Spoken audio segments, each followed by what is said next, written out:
Hey, welcome back to the Pretty Well podcast. I'm Lisa Smith, and today I am so looking forward to talking with our guest, Amber Caudle. Amber's a chef, author, speaker, and founder of The Source Cafe in Hermosa Beach, California. For over a decade, she has helped women redefine wellness through the lens of nervous system healing, nourishment, food freedom, and aging strong.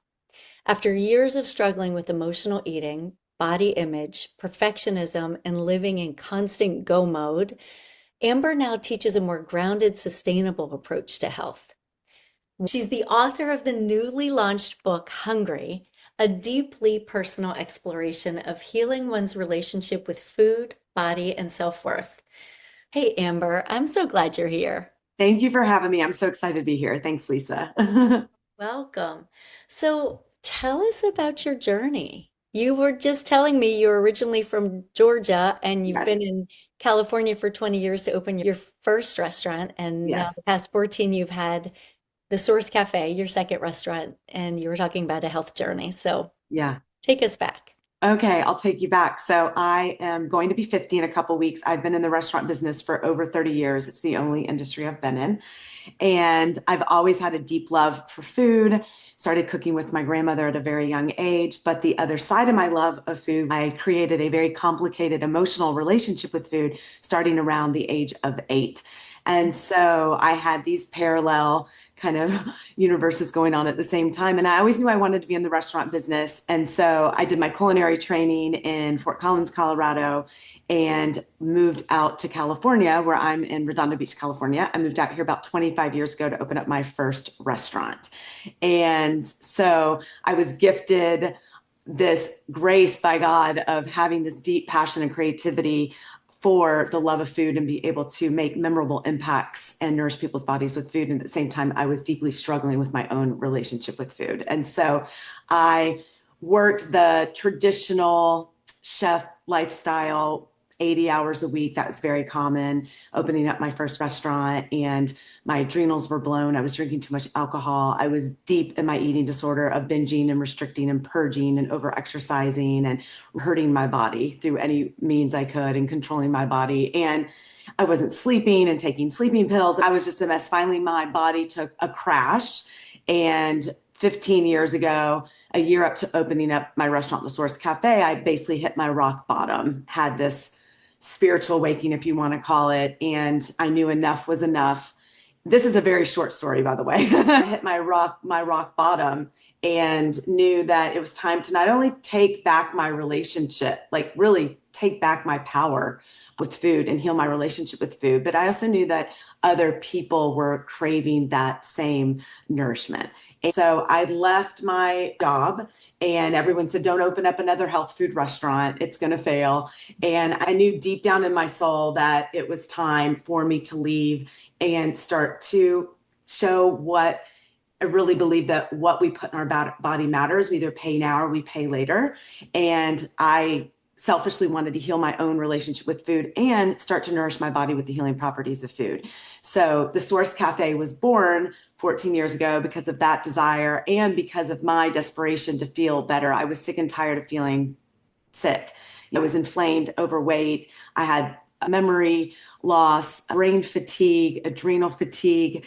I was overall unhappy, depressed. I had so much inflammation and pain in my body. I had just gone through one hip scope surgery from over exercising about 4 hours a day. And so that was basically the catalyst. I was called an exercise bulimic at the time. I would work 80 hours a week and still find time to exercise 3 to 4 hours a day. Oh, I was just running on fumes. My oh, body was in constant fight or flight.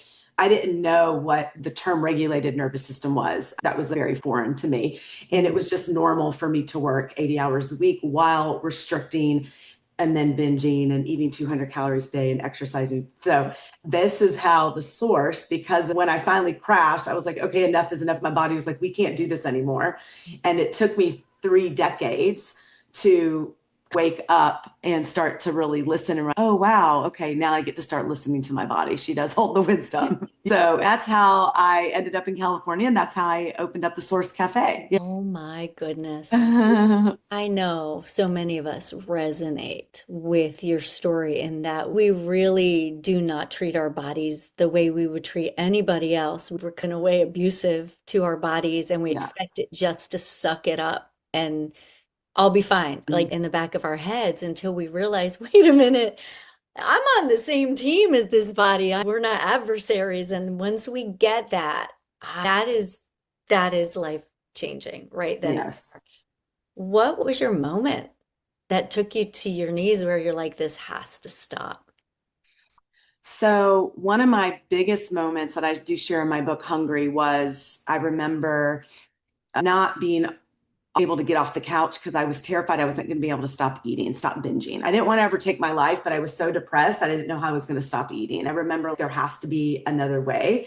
And this is when I started to dive into my spiritual practices and really connect with God. And I was on my hands and knees.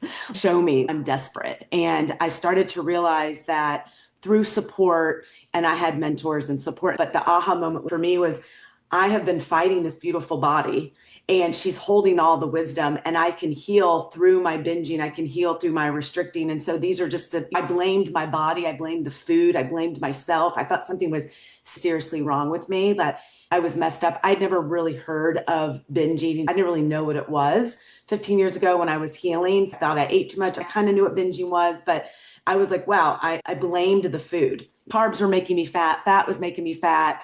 My macros are wrong. I hadn't found the perfect diet. And so what really clicked for me was these are all divine big messages that my body and God are trying to present to me if I'll listen. And that's when I had to start getting really honest, deeply honest with myself. And that's when my journey of self-awareness started, realizing that underneath the eating, the binging, the restricting was something deeper, that when I was brave enough and courageous, when I finally found the willingness to uncover and look under the hood, what those symptoms really meant.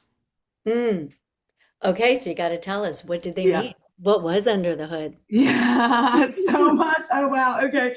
So for me, I realized that when I was in a binging episode, that was for a moment, it did soothe my nervous system. It did quiet the noise for a minute. When after the quiet ended, then I would get these big bouts of shame and guilt and unworthiness. And why did I do this? Until I finally started to get really quiet and say, oh, you know what? I've started to realize that there is some abandonment stuff and rejection stuff. And then I had to start to realize that I haven't felt worthy in love and in relationship, and knowing that I have to earn my worth and earn my love and prove myself. And that was the first thing that started to come out, that I was realizing my performer energy my entire life of not feeling safe to be myself. People always told me I was too loud and too big and too much. And so I shrunk. And so to shrink, I didn't know what else to do. So I ate or I restricted. And so when I finally realized it wasn't about those behaviors, those were my survival behaviors that helped soothe myself, that gave me a false sense of safety or control when the world felt chaotic. But really underneath of it was starting to get honest and curious with myself of, oh, wow, okay, I'm not feeling worthy of love. I'm not feeling worthy of rest, of nourishment. And there was a lot of abandonment with self, abandonment around men. I mean, I had support when this started to unravel, Mm. but underneath all of my patterns were bigger divine messages. And a lot of it was like rest and slow down, which I didn't get till years later. With good reason, because as you start unpacking all that, rest and slow down was the opposite of what you told yourself you needed to do when you're Right. in that performance perfectionism mode. Yeah. Like, that's the enemy. It Rest. I is. can't slow down because then I will be abandoned. That Mhm. is the deeper It's root. deeper and it feels dangerous. Very. Feels dangerous to slow down. And if exactly what you said, that the deeper root was like, oh, if I slow down, I'll definitely be abandoned and rejected. I only know how to prove my worth, Right. like in the urgency and the forcing and the performing. And so in the perfectionism, as you said, yes. Oh my goodness, that is so courageous. Your book tagline could be the courage to go deep, really, because Yeah. those surface things, they're always the distraction. It's just the distraction. Yep. Even when I would walk by the mirror and call myself fat. Like that's a distraction. Fat's not a feeling. Underneath the feeling fat is really something else. Oh, you know what? I got in an argument with my partner today and now I'm feeling less than, or whatever it is. It's really not about feeling fat. It's really not about the food and wanting to, it's not really about the brownie or the whatever. It's really, and that's when the honesty and building self awareness, but getting really curious helped me let go of self-judgment to really cultivate that self-compassion is getting really curious because I lived my whole life with judgment and shame. And so finally when it clicked, okay, I'm not broken. There's nothing wrong with me. These are survival strategies that have been created out of fear. They're just extreme controlling strategies that are giving me this false sense of security in a world where I didn't know how else to soothe myself at the time. There was nothing wrong with that. When I finally realized there was nothing wrong, then I could get really quiet. And the curiosity piece really was like, oh, and going into witness observation. Wow, this is really painful. Instead of running from it and numbing and judging it, of really sitting with her and being like, okay, again, I had a guide, I had support, I had other women that were going through the same thing, but that's when it clicked for me and realizing up until I was almost 40 years old, I have been fighting my body and she's Mhm. always going to win and she always holds the wisdom. And the more that I was fighting her and trying to lose weight and find the perfect diet, and if I could just find more willpower, my body just holds on. Our body, our nervous system holds on because that's all she knows. Well, you know, you said so much, Amber. What I really hear is being so important. I work with so many women, and their self-talk tends to be that I'm so fat, I'm so ugly, Mm, I look so old, I'm a loser, and you're going to help us here because I often say, is that talk to yourself like you would talk to your child or your yes. grandchild, someone you Yes. cherish beyond measure. That's how you talk to yourself. But I'm missing the point that you said. There's a deeper point because people can do it. I've had people come back and say, I hear you and I see your face and I see you saying to me, don't say that to yourself because you're not cherishing yourself like you would a child. But what about when that wears off because it's not intrinsic? So Right. it was so important that you had support to be able to help you get curious and say, wait a minute, wait, okay, I just heard that judgment I pronounced on myself or my body. Now, wait a minute, let me step back and observe, like you said, the witness observer. Let me step back and let me just be okay with it and get curious about what's under it. Can you help walk the listener today who's saying, oh my gosh, that's me? Can you help Hmm. walk her through when you catch yourself saying one of those things that you know is not helping you? You don't want to Right. hate yourself. What do you do next? Okay. So if you're saying like I feel fat or I look fat today, Hmm. I used to be like, I hate my body, I hate my stomach, I hate my body. It's like stopping because the night before maybe you felt good in your body, or you look in the mirror, oh my God, I feel like I've gained 10 pounds. No, you didn't gain 10 pounds right Yeah. overnight. And so it's the stopping because logically we know that we did not gain the 10 pounds. Most of the time, sometimes maybe logically I really did think that I did. So stopping, I like to touch my body somewhere. I put my hands on my face. I like to look in the bathroom mirror because right now we're out of body. And the Mhm. more these thoughts continue to loop, the more disconnected from self we become. So, how can we get back into our body and present right here, even though it might feel really, really painful? I like to put my feet on the floor and stand in front of the mirror and look at myself in the eyes and really look at myself in the eyes. It can be very uncomfortable if nobody's ever eye gazed with themselves and really put my hands on my face and be like, okay, I am safe. I am safe. We are okay. And then I start to get curious what is really, and maybe you're not going to be able to uncover why you're so triggered at that moment, but there's something that's causing the I am fat feeling or I hate my body feeling. There's something else. It's just a sign that shows that you're out of alignment somewhere. It Mm. probably has nothing to do about your body, honestly. Mm. It's just a sign of like, so I would say, oof, okay, this is uncomfortable. You could say, wow, I'm out of alignment somewhere. Wow, okay, I'm not in trust with my business. I'm feeling a little bit of scarcity energy and some money fear right now. Or, you know what? I'm a little nervous with my boyfriend right now from the conversation we had. I'm feeling a little rejected. What happens if they leave? Or my boss, I don't feel worthy at work. There's something there that takes the courage and, like I said, the curiosity. And maybe in that moment, it's show me, I say, hey, God, show me what I need to hear right now. Like what's trying to be uncovered. And maybe in that moment, I can't figure out anything. So I'll say, okay, what do I need right now? Maybe Mm. you need to rest. Maybe you need a glass of water. Maybe you're hungry. Maybe you can call a friend. Maybe you need to cry. Sometimes I'll dance it out. Something, just some sort of pattern interrupt, but not a pattern interrupt to disassociate or to go into bypassing. Like, oh, wow, I'm in a lot of pain right now. I feel fat. I know fat is not a feeling. That doesn't define me. I know I feel safe in my body.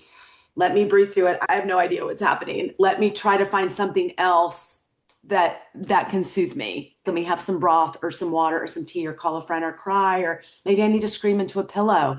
And eventually it will come. I can sit down later at night, pen to paper, and something will be revealed that shows where I was out of alignment. So helpful. Those grounding exercises you mentioned, like deep breathing, touching your face, looking at your eyes in the mirror. Although sometimes that freaks me out a little bit. Mm-hmm. I feel like, ooh, it gets kind of Mm-hmm. weird. But even putting your feet on the ground, you're right. Yeah. That helps you to stay in the present because sometimes we're Mm-hmm. catastrophizing. I feel fat. I feel Yeah. old. I look fat. I look old. Yeah. Who's going to love me? I'm going to be alone. So, like it does spiral, but it's not even It conscious. it It's does. kind of under. It is under, and I always say to my clients that we can't hate our body into change. And we Mm. have to love the body that we have to get the body that we want. We have to. We have to love the body that we have right now. There's nothing wrong with wanting to lose weight and feel stronger and more vibrant. Obviously, I have my goals too, but it can't come out of fear and lack of not feeling loved or feeling not good enough because I'm too heavy. And so learning to be comfortable in this body right now, getting grounded in this body right now. And yeah, like you said at the beginning, like, it takes courage, it takes work. Some of my clients said, wow, this is the hardest work. And I was like, it's the hardest work Yeah. that we'll ever do is staying connected to this body. Because like you said, they're deep old loops that Mm. can come up. And still, I don't binge and restrict anymore. But believe me, I'll have a day where I'm exhausted and feeling vulnerable, and I'll have some old thought that comes up around my body. And it's a quick sign that I need to slow my butt down, that I'm out of alignment somewhere, that I'm moving too fast, because all of a sudden I had some old thought come up and I was like, ooh. And I go into talking with my little girl and knowing she's safe. But there's a lot of different things. It's like, who's in the driver's seat right now? Oh, it's my scared little girl. She's in the driver's seat, feeling fat and unworthy right now. That's her. And I gently talk to her and put her in the passenger seat and know that we're safe and we're okay. And it takes repetition and practice and curiosity, and Yeah, that first thing is recognition. it's Like you said, recognition. And that's huge because sometimes for decades I didn't even recognize it. I would just go into victim mode and think that there was really something wrong with me, and I was too spiraled. I couldn't even recognize it. So if you're on this journey, it's so much growth having recognition and self-awareness. Bam, that's it. So much growth, just building self-awareness. Nothing else has to happen in that moment besides, oh, you know what, I just noticed I just had this thought. Wow, okay. And then starting to sit with the pain, talk to the pain, not becoming it, not becoming a victim with it, stepping outside and be like, wow, I'm going to witness this. And the curiosity piece really will help let go of judgment, because there's nothing wrong with you. You're not broken. That will really help start to really cultivate that deep self compassion. Yeah. mm. What is a woman who all her life suffers from, if people only knew, there is something a little wrong with me. Yeah. I think we all have that. Like, I know Yeah. something I don't know. And so that is a lie that we want to address. But how does somebody realize that's a lie? There's nothing wrong with you, because I think that takes a while for some people to accept.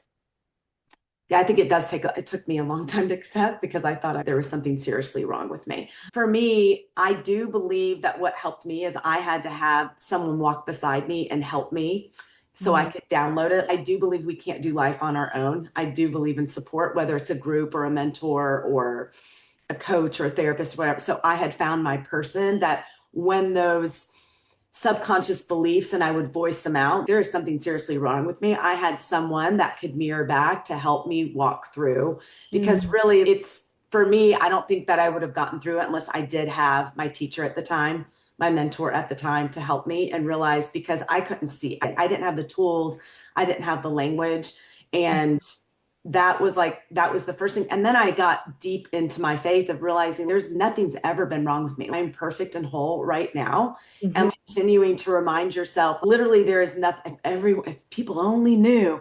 No, first of all, everyone's got some, like you said, a little bit of a shadow energy. Oh, yeah, Yeah, it's just like we all. we all want to feel safe, connected. We all want to feel like we're enough. We all want to feel at peace with ourselves, and believing that everyone's got their own journey. They're all got their own stories, that nothing is wrong, nothing is broken, that we're whole and complete and perfect right now. And that the curiosity observing part was the part that really helped me with that. Witnessing without judgment, it's the first step. It goes back to building that self-awareness. I heard Gabor Mate say that when you're dealing with a strong emotion like resentment, and he has an acronym that I'm going to share, but I now apply it to all kinds of things, even just what you and I are talking about right now, the self-talk that is sabotaging us. And the acronym is RAIN, Amber. So RAIN. RAIN, R is to recognize it. So we recognize first, okay, wait a minute, this self-talk is happening again. And I'm paying attention now and seeing Mhm. what's going on under the surface. Then we accept it. Like you said, we Mhm. recognize without judgment. So we accept that. And then we investigate it. That's that curiosity piece. Mhm. Okay, why? Okay, I hear it. I accept it. I'm not Yeah. going to judge it. I'm just going to let it be. But now I want to dig deeper. What is actually happening? And then we begin to nurture beyond that. So then we Yes. say, okay, wait, all right, I'm accepting myself. And it is so powerful to just remember that RAIN Yeah. approach when any kind of that self-talk Yeah. starts to bubble up and rear its ugly head. It's like you said, the nurture, because some of the nurturing practices I took myself through and my clients is some sort of self-worth list that I'll have hanging every day. Because I have some clients that can't put anything that they love about themselves or anything that they feel worthy about. And I had to start that myself. I couldn't do that either. And so starting to be like, oh, this is what I accept about myself. I love about myself. This is what I'm worthy of. And then writing a letter to your body and really nurturing myself with tea and a warm bath, but also words of affirmation, but also writing a letter to the body. I try to do it every 8 to 10 weeks. I share one of my deepest letters in my book, Hungry, but it's a really beautiful practice and it doesn't have to be forced. It can start off small. You can add to it, but it's a really great way to be like, wow, look at how amazing I am and look at what this body's done for me. She will be with me. No one else will be with me until I die except this body. I love Right. that. So what's an example of what you would write? Is it a gratitude, like thank you for, and then coming up with things, or is it just observation, or how do you do that? Yeah, so for me, I started with an apology to my body and apologizing to her for how much I used to overfeed her and underfeed her and hurt her and the words that I said to her. And then I apologized for a lot. And then I thanked her for her resilience, for showing up when I couldn't, for hanging on with me, for never giving up on me. And I thanked her for teaching me how to love and be loved and show me my self worth and opening my heart and showing my resilience, my beauty, and asking her, will you please thank you for staying with me and appreciating her too. I appreciate how my body moves. I appreciate my strength and the way I can build muscle. And you can start to talk to her like that too. I appreciate the way I digest and I metabolize food. Thank you for all my trillion cells and for my heart and all my organs and for my vitality. I apologized for a while to her for everything I injected and hurt her with and forced. Really apologized and then went into the thank you. And then I love you. I love you so much. And don't force it. At first, it was hard. And so sometimes this can be like a big leap, depending where a person is on their journey. If their nervous system doesn't feel safe and they're very disconnected from their body, then this is going to be too big of a leap. Mhm. And so it's starting where you are. I mean, the curiosity, investigating part, and starting one. I have some clients where we just add one thing a day or every couple days to what I love about myself and what I'm worthy of. And sometimes it's very hard for that person, as it was for me at the very beginning, because I didn't think I was worthy of anything, rest, nourishment. And I could not figure out what I loved about myself. And that's really what cracked me open too to start this journey. I was like, this is not right. Like for me not to be able to know how much I love myself. You're Right. absolutely right. That is the basis of love for others. Once we love God and we love ourselves, then that becomes the basis. So if we cannot show unconditional love to ourselves and our body, that is this amazing gift we have, Yeah. how can we genuinely show it to others? We show it, but it's not as authentic. And I don't think it's Yeah. quite as deeply profound Hmm. because if it's not unconditional for us, who is it going to truly Yeah. be unconditional for? Yeah. So you talk about aging strong instead of Mhm. aging afraid. So aging afraid, I was rushing and forcing, and I was constantly in control of my body, trying to control everything about her. And I was always on the search to be skinny. Yeah. And I wanted to be skinny. And so now aging strongly is really trusting my wisdom, letting go of control, really stepping into my vitality, my strength. And really, a lot of aging strongly is mindset, slowing down, and listening to my body's wisdom. This is really what aging strongly is, that I fully now listen to her, turn it over. If I don't know something, what's going on with my body, I tune in, I ask her. And now I've switched from excessive exercise and cardio and the perfect diet to lifting weights and listening to what I need to eat to nourish my body. And some days I need to eat more, and some days I need to rest more. And I feel more strong and definitely more vital and healthy than I did in my 30s. 100%. I was disconnected from myself, my center, my truth. I did not know what embodiment was at all. I did not have really any self-trust or love. And now going into 50, really cultivating deep self-trust, not abandoning my heart, staying connected to my body's wisdom and my truth is aging strongly for me, and feeling energized and full of vitality. And that might look, sometimes it's not very sexy. It might be a lot of rest. It might be saying no. It might be eating more. It might be really having a day where it's quiet and just me. And there's spending more time in nature versus let me go chase all these things that I thought were going to make me age perfectly. It's like that there's places for the biohacking and the supplements and the peptides and all the things. But if that can't, we've got to come back to center first and come back to the basics and to our truth. And then we can use all the other beautiful things, or else we're bypassing our wisdom. And these other things become quick fix solutions, right? Or black and white solutions, which for a moment they will work until they don't, because we really have to come back to the base. So true. And sometimes those quick fixes are a symptom of still not loving and accepting your Yeah. body. Right. I got to change this. I've got to, Right. I hate this. And that again is not coming from a place of center where it could be the same exact approach. It could be the same exact modality or fix, if you will. But if we're coming from a place of being centered, then it's an add-on as opposed to a fix. Does that make Mhm. sense? It Yeah. does. I Yeah. love that. Because Exactly. That's a really great distinction. It's really all about your alignment. And that's, mhm. I always say that to my clients. That's like the perfect way to say it. It's like you can do the same two things. But if you're coming out of fear and control and lack Hmm. versus like, oh, you know what, this is going to support me in my journey right now, and I'm feeling whole and I'm feeling aligned and connected. My therapist used to say, you just need to get in alignment. You just need to get on the right side, get into alignment with it, and then make your decision. And so I would never make a decision when I know I'm a little wobbly into lack, even if it's with business or a relationship or with your body. Because I used to make everything I did was like so reactive, Hmm. which reaction comes from fear and control and not being enough, or I need to do this with urgency. And a lot of it comes with slowing down Yeah. enough to get into right alignment. And the slowing down embodiment piece was something I loved teaching, because that was something that was foreign to me, that I didn't know how, but I didn't think I was worthy of slowing down and of rest. But really, healing happens with anything, with our body, with abundance, with our relationships, when we slow down enough to come in to trust and getting that curiosity piece. And we can use that curiosity piece with any aspect. If anybody's listening, it can be with alcohol, it can be with food, it can be with money, it can be with relationship. Like any of that is like, ooh, whoa, let me just get awareness. Let me build awareness. Let me get curious. Let me observe. And then how do I want to take care of myself? And let me take an actionable step that's coming from alignment and not from fear. Yes, I have read, just right in line with what you're saying, that there's a Mhm. term, a very small percentage of the population uses this term called metacognition, but I don't Mhm. believe it's that small because metacognition is exactly what you're saying. It's standing back and observing ourselves and then saying, wait a minute, okay, I see that I've done that and I always have done that, but I don't think that works for me anymore. That's like an old rusty tool in the Yeah. toolbox.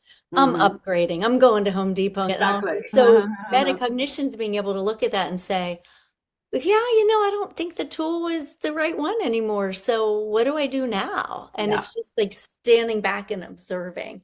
Yeah. Talk to us about embodiment. What does that actually mean? What does that look like for someone listening today? So embodiment is feeling present, connected to myself and my center, even if I'm like, feeling uncomfortable. And body doesn't have to mean like I can feel my body. I Mm. can feel my heart. I can feel my stomach, my abs. I can feel everything. I also feel my breath. And I'm very mindful of my thoughts and my actions and my observations. And my heart does feel more expansive, especially if I'm embodied when I'm eating food. I'm finding pleasure with my food. I'm finding pleasure with my body and really feeling out all the sensations is embodiment because I couldn't feel my sensations. I didn't know when I was hungry. I didn't know when I was thirsty. I was living from the neck up and really feeling it all. Oh, I'm feeling a little achy in my lower back today. What does that mean? I'm like starting to move my hips and like move my breath and really put my hand on my heart and deep breath and embodiment. And so for me, like coming from an embodied place also is like listening to my intuition and I can hear my intuition. I can hear maybe where I'm trying to be a little bit dishonest with myself also. When I'm embodied, like I can tune in Mm. quicker. What's a good example of that when we're dishonest with ourselves? Okay, well, let's see. I'll just talk about exercise in my body that I would convince myself that my exercising was because it was healthy and the juice cleanse I was doing was healthy and the intermittent fasting and the cleansing and detoxing was healthy. And what it was is I was being very dishonest with myself because really the fasting, the cleansing, the detoxing, the juicing, it was a way for me to starve myself because I was afraid to be fat. I wanted to be skinny. And the exercising at that time was coming from the fear of gaining weight. It wasn't because I wanted to feel strong and healthy. And so now, sure, I'll have moments where I'm like, oh, maybe I should do an extra exercise or a workout, or there will be some noise. I was like, oh, wait, that's old. And it's easy for me, or dishonest with a relationship. It's like, I'll catch myself quicker now with my people pleasing, overcompensating, or over adapting. And if I end up saying yes when I really wanted to say no, that is can be a form of dishonesty because I really went against my heart. It's like I really wanted to say no. It could be something small, like, hey, do you want to? I really didn't want to do that. Now I'm tired. It's going to mess up my nighttime routine. Now I'm frustrated. I'm frustrated at myself. There was a little bit of dishonesty there. And dishonesty can show up, it can be very subtle, but mine showed up with food and body and overgiving my time and energy. Yeah, I think so many of us do relate to that. We do people pleasing and perfectionism and performance for so many deep reasons, and it takes a while to figure those out. But I hear you saying and appreciate it, just being able to listen, and if something doesn't feel right, to ask yourself if you're being honest with yourself. Mm-hmm. We all have said yes, and it could be like you said, something super small, Very but then when small. we get the pit in our stomach, like, I don't Yeah. do that, then we've got to ask ourselves, okay, so why'd you say yes? You Yeah. kind of knew you didn't want to do it when you said Mm-hmm. yes, Yeah. something inside of you. So, you say nourishment is more than just about food. So, Mm-hmm. for someone who is functioning well on the outside but emotionally depleted, what ways might she be starving herself without even realizing it? Say she's doing all the right things. Yeah. So you're doing all the right things, possibly over committing still and over adjusting. I would say that starving yourself or restricting yourself from intimacy, connection, pleasure, laughter, fun, rest, because there's other type of nourishment. Is that what you mean? Yeah, Yeah. it's What other like, types of nourishment right. would be? And that's what I talk about in my book is like those of us that run so hot or fast and we look like we have everything together and like, oh my God, I'm doing everything right, but something I'm Mhm. still not I'm not feeling super nourished. And so for me, the emotional language I used was food to basically soothe that hunger that I was craving, which was the nourishment I was craving. And so back to your question is like the nourishment that you might be missing could be ease, rest, connection, intimacy, play, pleasure, fun, purpose, freedom, peace. There's so much. And for me, I was soothing myself with food because I was not feeling nourished. At the time when I had even stopped binging and restricting, I still did not feel nourished. So I still felt very disconnected from my body. I still was going a mile a minute. I was in fight or flight. I was working 80 hours a week, but I wasn't binging and restricting, but I was still in excessive control in my life and I wasn't feeling, but to feel nourished, really truly nourished in our life and feel embodied and really sink into this body and allow her to feel nourished in all the ease and the rest and the play is we have to slow down. And it sounds so simple on paper, but it was the hardest, probably after the binging and the restricting. My next coach said, I need you to just take 15-minute break during your day. And I literally was like, you're insane. I can't do that. And this is a big, huge theme of what I work with my very successful women is no, I don't have time to sit down and eat. And I was, well, we're going to set the alarm for 15 minutes. You deserve 15 minutes of nourishment to sit down. You deserve 15 minutes to close your eyes during the day when you're feeling like you're out of 10. Like these are open gateways to then that can lead into other ways to start to receive nourishment. Oh, Mm. I'm actually going to take an extra day off, or I'm going to allow myself to have a nap or a bath or a break before I cook dinner for my family. It's like the allowance to be able to receive, and that receptivity energy is nourishment in itself. That feminine, beautiful receptivity energy is all nourishing that part of ourselves. So, how does a woman who now she's carved that time out, Amber, Mhm. but the tape in her brain is saying, I'm Mhm. behind, I'm behind, I'm Yeah, so behind. Like, yeah, and so even though she's carving that time out, it's stressful. yeah. So everyone's life is different with kids and family and work and all the things. What has helped me and my clients is booking it in your calendar like it's an important appointment, Mm. okay, a work commitment. And so maybe it's your meal. Maybe it's 15 minutes to actually sit down and eat your meal and set your alarm and it's in your book. And just like we brush our teeth and we commit other practices that we do, we brush our teeth, we take a shower, we do certain things. It's like, well, let's commit and devote that 15 minutes just to eat. Or maybe it's, I have one client right now and it's like, she's like, but I've got laundry and I've got the da da da da da da da da da da da da, and I can't turn my head off. It's like, set the alarm for 15 minutes, sit down on the couch in the middle of all the dirty laundry.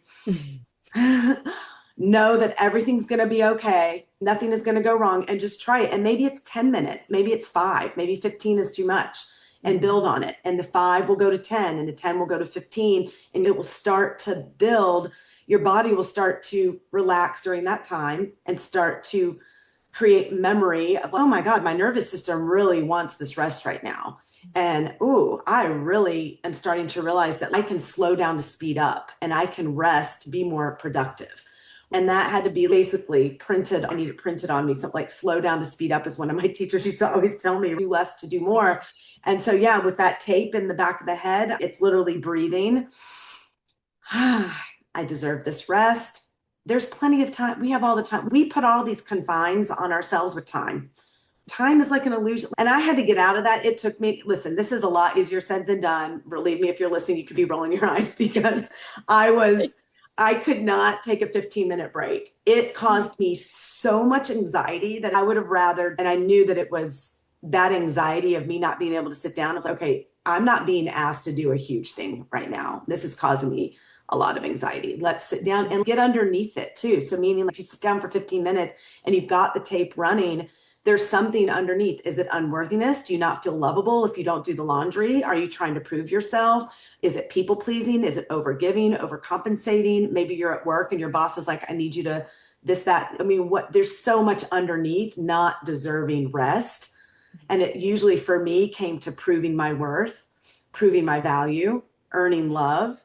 And so it's just like with the food, it's like getting curious and observing, why am I so uncomfortable to sit down for 10 minutes? Yeah, that's good. So it's getting curious behind the tape. Yeah, It's applying rain to the tape. yeah, Recognize, it accept, really is. investigate, nurture, and say, okay, while I make myself sit here, I'm going to Yeah, practice rain. But you're right. Once you do it, the whole nervous system recognizes that, oh, this is what I need, but I just have not been, yeah. I haven't felt comfortable enough to give it to myself. I've been there. I've really been trying to learn the importance of being still every day, even Mhm. if it's only for 10 minutes, but that stillness allows everything to come offline. Yes. And once that happens, then creativity comes back, an abundance mindset comes back. And some of that I don't have enough time is scarcity. And we all get that. We We all all get that. understand that. But to be able to say, okay, wait, whoa, like I do have all the time I need. I Yeah, just am putting constraints on myself that might not be realistic. yeah, And so let's exactly. talk about and think about why. Yeah, exactly. How do you work with clients? How do I work with clients? So I do one-on-one Zooms. That is mostly what I do, but I also do in my home in Redondo Beach for those people that live locally. So I do one-on-one Zoom for embodiment, stepping into your purpose, rebuilding trust with yourself, and really helping a lot of women that are in midlife like myself that want to step into their power and have more vitality. We work with mind body nutrition, the eating psychology, especially of the how we eat, not just what we eat going into perimenopause. So I do that. I do a lot of food freedom, body peace coaching based off of my book Hungry.